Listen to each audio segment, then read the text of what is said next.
We're gonna start off with the petrol, man. Let's talk about this gas shortage. I went to the store today. The Indian clerk that was behind the counter decided to tell me that maybe I should think about filling up because next week we ain't gonna have no gas where I'm at. So I was like, huh? Say, come again? Because I'm always up on the news, so I know about what's happening with the pipelines, the gas shortage that's going on. But I didn't hear nothing about like next week we ain't gonna have no gas. So I'm gonna give you a heads up. In the area that I'm in, gas is now, we only have 93. There is no regular, there is no mid-grade, there's only premium. Right. So right now where I'm at, the only gas that's available in a wide group of different locations is 93. There's no more 87 and no more 89. It's done for. So he was like, I need to fill up ASAP. He's like, listen, if you're going to get some gas, you need to fill up today because next week, he's like, he don't think they're going to have no gas.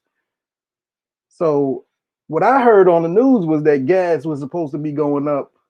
As you can see, the gas prices is rising.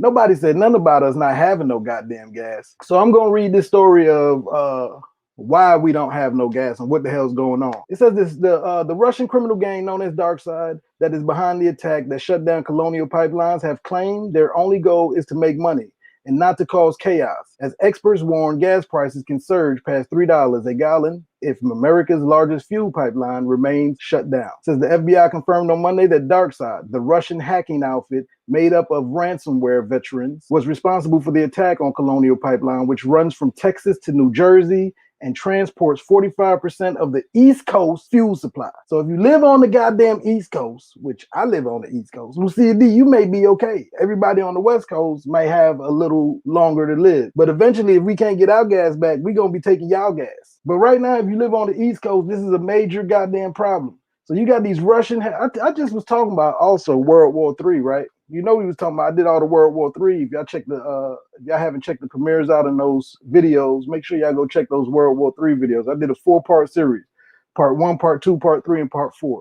And then one of the parts, I think it was part 1, I think it was the part 1 or part 2 series, I talked about the problem we are having with Russia, right? So in early reports I heard tonight was that I guess Joe Biden is saying he don't think that Vladimir Putin and the Russian government particularly have anything to do with this, but he is looking for the Russian government to condemn this shit and get these people to give us our damn gas back. That's what we need to do. And it don't look like Putin is probably going to be in no hurry to do this shit. So this attack has, so far, it seems to be confirmed that it's coming out of Russia, but it is not confirmed that the Russian government has anything to do with it. But if it winds up being confirmed that the Russian government is behind this goddamn attack on our infrastructure, right? Because they're just showing that this is not just a gas pipeline that they're gonna have access that they can corrupt and shut the hell down, right? We're talking about electrical grids. We're talking about anything to do with our infrastructure, right? If they have the capabilities of infiltrating our infrastructure, our electrical grids and things like that, then the sky's the limit of the damage they can cause. Imagine them shutting down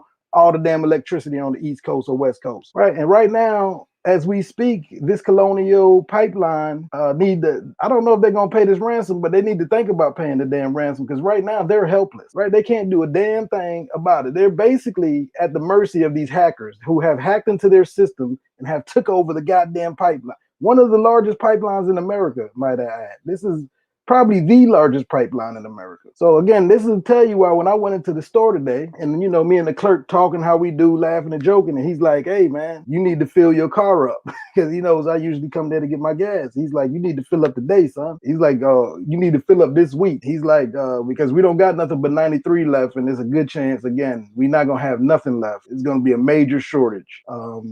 So let's keep reading. It says, Darkside, which cultivates the Robin Hood image of stealing from the corporations and giving a cut to charity, said in a statement posted in the dark web on Monday that their only goal was to make money and not to create problems for society. It says, we are apolitical. We do not participate in geopolitics, the statement read. Our goal is to make money and not creating problems for society. From today, we introduce moderation and check each company that our partners want to encrypt to avoid social consequences in the future. Despite saying they want to avoid chaos, experts have warned that the shutdown of the Colonial last Friday could it cause extraordinary disruption and result in a spike in gas prices the longer the pipeline remains down. Now, I heard right now we're going on day 5 of the pipeline. I think it was reported that if it reaches day 10, there's going to be massive, huge goddamn trouble, right? If it reaches day 10 of this goddamn, the biggest pipeline we have in the US shuts down, then there's going to be catastrophic consequences.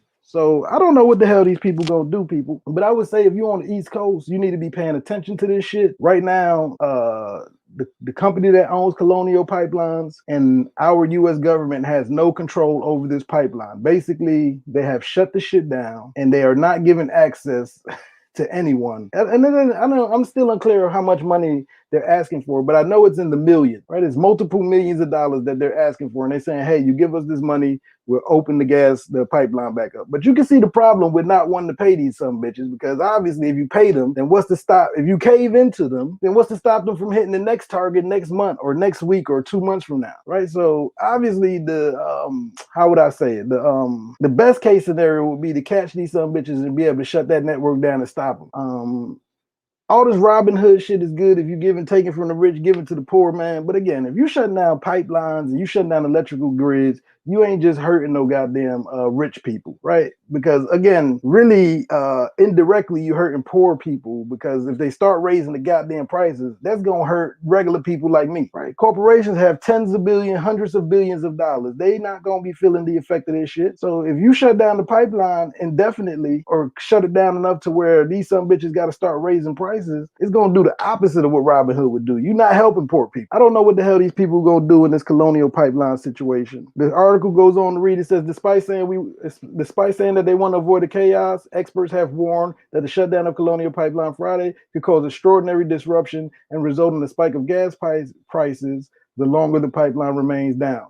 Colonial has said it is aiming to restore the services by the end of the week after being forced to shut down all of its pipeline operations on Friday to contain the ransomware cyber attack threat. The American Automobile Association said Monday that gas prices were already starting to spike in the wake of the attack. The national gas price average has jumped 6 cents to $2.96. The AAA warns it is only expected to surge further as a result of the Colonial shutdown. An increase in the 3 more cents would make national average almost expensive as it was in November of 2014. It says Colonial Pipelines have not said whether it has paid any negotiated ransom with the dark side hackers. The FBI has been tracking the group since at least October and are investigating whether they have ties to Russian government. Cyber experts have warned that the attack has a potential to become a real-world catastrophe the longer it stretches out. The fuel pipeline operator says it has restarted some smaller lines between fuel terminals and customer delivery points, but its main line remains shut down. Colonial is aiming to restore the services by the end of the week. I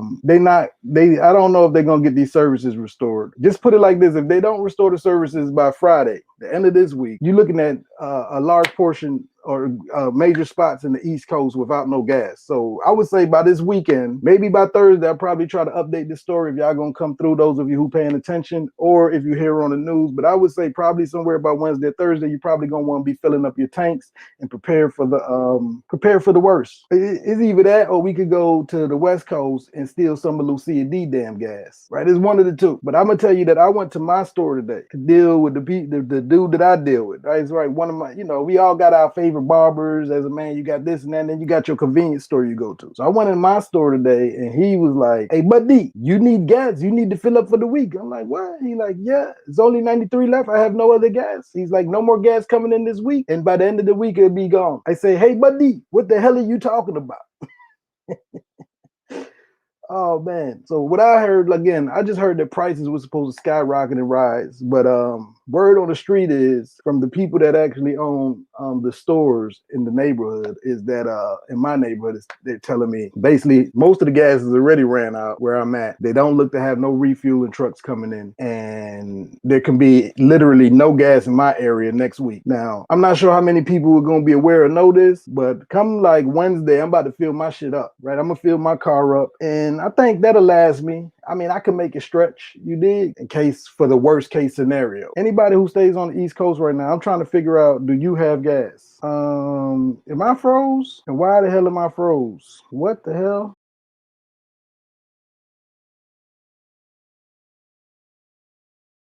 Okay, I think I'm back, man. I don't know what the hell's going on, man. I've been having so much trouble. I think I'm gonna have to get a new camera, man. I've been having so much trouble with this damn camera. Camera just got a mind of its own, man. Then it be freezing you on the up part. Every time the camera freeze on you, it always got you looking goddamn crazy as hell, which is obviously crazy as hell. Again, I would advise everybody to go fill up your cars, man. It's better to be safe than goddamn sorry. What can I say? That's the way I live my life, man. I always live my life on it's better to be safe side than to be the sorry. I don't like to live on the sorry side.